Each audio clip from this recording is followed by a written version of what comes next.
Hi guys, welcome to my channel. ఇప్పుడైతే present రీసెంట్‌గా రామ్ చరణ్ గారు కడప దర్గాకైతే వెళ్ళడం జరిగింది. ఈ కడప దర్గాకి వెళ్ళిన తర్వాత ఈ కొంచెం దానికి సంబంధించిన కొంతమంది అతిగా ప్రవర్తించే వ్యక్తులుంటారు కదా! అలాంటి వాళ్ళు ఈ ఇష్యూని చాలా ఒక మతపరమైన విషయంగా ఒక మత వివాదాలను లేవనెత్తే విషయంగా దీన్ని పరిగణలోకి తీసుకొని ఈ అనేక విధాలుగా అయితే దీని గురించి అయితే విమర్శిస్తున్నారు. రీసెర్చ్ చేసిన దాంట్లో మనకు తేలిందేంటంటే, ఒక 3 కారణాలతో ఆయన రామ్ చరణ్ గారు కడప దర్గాకి వెళ్ళడం జరిగింది. వాటిలో మనం ముఖ్యంగా చూసుకుంటే ఈ కొంతమంది అనుకునేదేంటంటే, ఈ కడప దర్గా ఇష్యూ దీనివల్ల కొంతమంది విమర్శిస్తున్నారు. దీనివల్ల మనకు రామ్ చరణ్ గారు కడప దర్గాకి వెళ్ళినందున అండ్ అలాగే కొంతమంది హిందూస్‌లో హిందూస్‌లో కొద్దిగా వేరే ఫీలింగ్ ఉంటుంది కదా! అతని గురించి ఏదన్నా నెగెటివ్ థాట్స్ ఏమన్నా వస్తాయి. అండ్ దానివల్ల గేమ్ చేంజర్‌కి ఏదైనా మనకు జనవరిలో రిలీజ్ కాబోతున్న గేమ్ చేంజర్‌కి ఏదైనా ఎఫెక్ట్ అవుతుందా? ఆయన గురించి అది కూడా మనకు వార్తలైతే వినిపిస్తున్నాయి. వాటి గురించి అయితే మనం ఫుల్‌గా క్లారిటీగా అయితే మనం ఈ వీడియోలో అయితే తెలుసుకుందాం. అండ్ ఫస్ట్ 3 కారణాలైతే తీసుకుందాం. వై మనకు గేమ్ చేంజర్‌కి ఈ ఇష్యూ ఏమన్నా ఎఫెక్ట్ అవుతుందా అనే దాని గురించి అండ్ అసలు ఎందుకు రామ్ చరణ్ గారు మన కడప దర్గాకి విజిట్ చేయడం జరిగింది అండ్ దాని గురించి అయితే మనం తెలుసుకుందాం.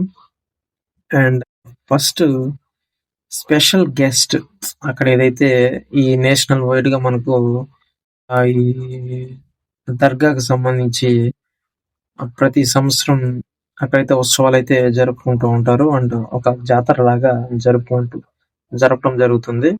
అండ్ అందులో భాగంగానే ఆర్గనైజర్స్ ఎవరైతే ఉన్నారో అందులో భాగంగానే ఈ ఆర్గనైజర్స్ అనేవాళ్ళు రామ్ చరణ్ గారిని ఇన్వైట్ చేయడం అండ్ స్పెషల్ గెస్ట్‌గా ఇన్వైట్ చేయడం జరిగింది. అండ్ అది వన్ ఆఫ్ ద రీజన్ అని మనం చెప్పుకోవచ్చు. అండ్ అలాగే లాస్ట్ ఇయర్ రెహమాన్ గారు దర్గాకి వెళ్ళినప్పుడు అండ్ అలాగే వీళ్ళ కాంబినేషన్‌లో మనకు మూవీ అనేది ఈ 'సనా బుచ్చిబాబు' అండ్ రామ్ చరణ్ గారు అండ్ రెహమాన్ గారు కాంబినేషన్‌లో మనకు అప్‌కమింగ్ మూవీ అనేది ఆఫ్టర్ గేమ్ చేంజర్ తర్వాత అప్‌కమింగ్ మూవీ అనేది మనకు అనౌన్స్ చేయడం అయితే జరిగింది. అందులో భాగంగానే అంతకు మునుపు లాస్ట్ ఇయర్ రెహమాన్ గారు వెళ్ళినప్పుడు ఈసారి రామ్ చరణ్ గారు ఖచ్చితంగా వస్తారని ఆశిస్తున్నాను. అండ్ వస్తున్నారు రామ్ చరణ్ గారు నెక్స్ట్ ఇయర్ ఇక్కడికి వస్తారని చెప్పడం వలన అండ్ దానికి సంబంధించి కూడా మన రామ్ చరణ్ గారు అక్కడికి వెళ్ళి ఉండొచ్చు అని వెళ్ళాడు. ఆ ఆలోచన అది కూడా ఒక కారణంగా అయితే భావించొచ్చు.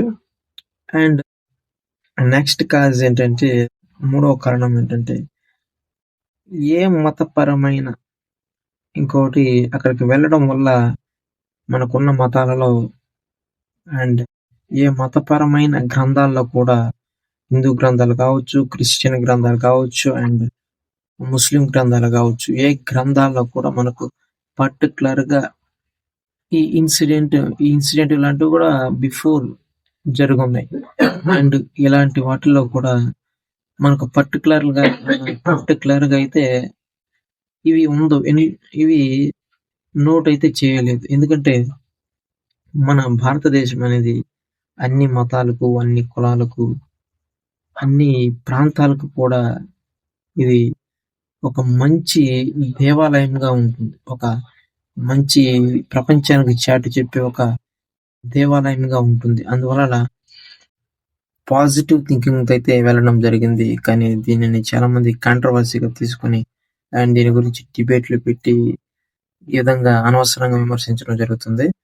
అండ్ వీటన్నిటికి చెక్ పెడితే మంచిది. ఎందుకంటే దీనికి సంబంధించి చరణ్ గారి వైఫ్ కూడా ఉపాసన గారు క్లారిటీ అయితే ఇవ్వడం జరిగింది ఎక్స్ ద్వారా.